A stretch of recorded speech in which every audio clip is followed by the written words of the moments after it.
नमस्कार दोस्तों, आप सभी का हमारे चैनल वैदिक शास्त्र ज्ञान पर स्वागत करता हूं। दोस्तों, अगर आपने हमारे चैनल को अभी तक सब्सक्राइब नहीं किया है तो इसे सब्सक्राइब जरूर करें ताकि आप और भी जानकारी वाले वीडियो देख सके।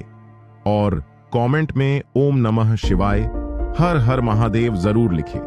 धरती पर जिस प्राणी ने जन्म लिया है उसकी मौत तय है। यह एक ऐसा सच है जिसे बदला नहीं जा सकता। हम सभी जानते हैं पृथ्वीलोक में प्राणियों की संख्या इतनी है कि हर दिन किसी न किसी की मृत्यु होती रहती है। जाहिर सी बात है कि हर मनुष्य को मोक्ष प्राप्त नहीं होता। इनमें से कुछ ऐसे भी होते हैं जिनकी आत्मा सदियों तक पृथ्वीलोक में ही रह जाती है। इसका कारण है उनकी अकाल मृत्यु। आपने कई बार देखा होगा कि आए दिन लोग सड़क दुर्घटना या फिर किसी आपदा का शिकार हो जाते हैं और अपनी जान गंवा बैठते हैं। दर्शकों, साधारण मृत्यु के बारे में तो हम सभी जानते हैं और समझते हैं, लेकिन अकाल मृत्यु का विषय ऐसा जिससे इसके बारे में कई बातें कही जाती हैं। गरुड़ पुराण के में लिखा गया है कि अगर कोई प्राणी भूख से तड़प कर मर जाता है या किसी इंसान के जानवर द्वारा मृत्यु हो जाती है या फिर जहरीला पदार्थ सेवन करने से या फिर पानी में डूबने से अगर किसी मनुष्य की मौत हो जाती है तो ऐसे मनुष्य को अकाल मृत्यु की श्रेणी में रखा जाता है। अकाल मृत्यु कैसे होती है? मृत्यु किसी कारण से हो सकती है, फिर चाहे वह किसी रोग के कारण हो, यहाँ दुर्घटना के कारण। ऐसे में मनुष्य अक्सर यही सोचता है कि काश यह उनके साथ नहीं हुआ होता तो शायद इसकी मृत्यु नहीं होती। गरुड़ पुराण में विष्णु जी के वाहन गरुड़ राज ने श्रीहरि से यह प्रश्न पूछा था कि जब वेदों में मनुष्य की उम्र 100 साल निश्चित की गई है तो उनकी अकाल मृत्यु क्यों हो जाती है? इस सवाल के उत्तर में श्रीहरि तर्क देते हैं कि यह सच है। वेदों में मनुष्य की उम्र 100 साल निर्धारित की गई है, परंतु इसमें दुष्कर्म को नहीं मिलाया गया है। यानी हर इंसान की मृत्यु तभी होती है जब उसके पास धर्म कार्यों के लिए शक्ति नहीं होती है या फिर उसका शरीर उसे धर्म कार्य करने की इजाजत नहीं देता। इसके अलावा जब कोई इंसान अपनी इच्छा से धर्म कार्यों को त्याग देता है तो पृथ्वी पर उसके जीवन की अवधि कम होती जाती है। देखा जाए तो हर इंसान का कर्म होता है, उसका धर्म होता है।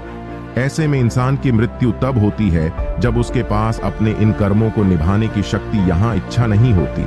इंसान की उम्र भले ही 100 साल हो, लेकिन अपने कर्मों के जरिए वह अपनी उम्र को खुद ही नष्ट करता चला जाता है। वेदों का ज्ञान न होने से मनुष्य जान ही नहीं पाता कि वह कब कुकर्म करता जाता है। अब बात आती है कि अकाल मृत्यु के बाद आत्मा का क्या होता है। गरुड़ पुराण में आगे विष्णु जी यह भी कहते हैं कि मनुष्य के जीवन के 7 चक्र निश्चित है। ऐसे में अकाल मृत्यु को प्राप्त होने वाले जो मनुष्य इस चक्र को पूरा नहीं कर पाते, उसे मृत्यु के बाद भी कई प्रकार के कष्ट भोगने पड़ते हैं। दरअसल अचानक ही मृत्यु होने की वजह से मनुष्य की इच्छा, कामना और तरसना बनी रहती है जो कभी पूरी नहीं हो पाती। ऐसे में शरीर तो नष्ट हो जाता है, लेकिन आत्मा का मोह नहीं छोड़ता।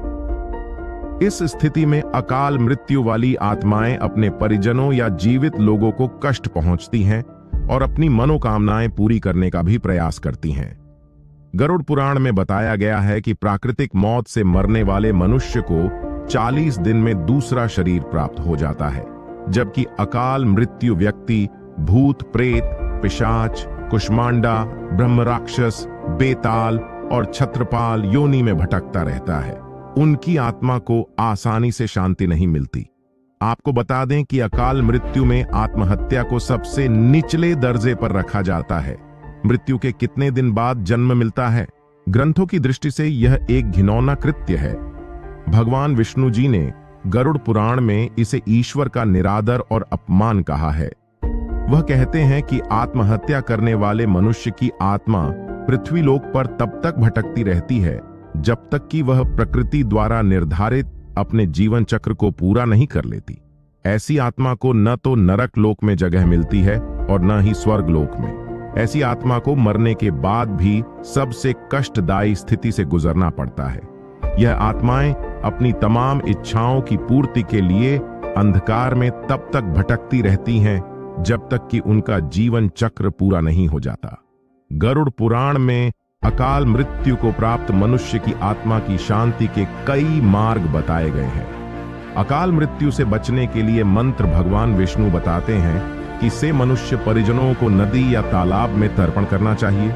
साथ ही मृत आत्मा की इच्छा की पूर्ति के लिए पिंडदान और दान पुण्य जैसे सत्कर्म करने चाहिए ताकि उनकी आत्मा को जल्द ही मुक्ति मिल सके। शक्कर कम से कम 3 से 4 वर्षों तक करना चाहिए, तब जाकर मृतक मां को मुक्ति मिल पाती है और उनके नए जीवन की शुरुआत होती है। इस वीडियो को देखने के लिए आप सभी का धन्यवाद करता हूं। हमारे चैनल को सब्सक्राइब करें ताकि आप और भी जानकारी वाले वीडियो देख सके। धन्यवाद।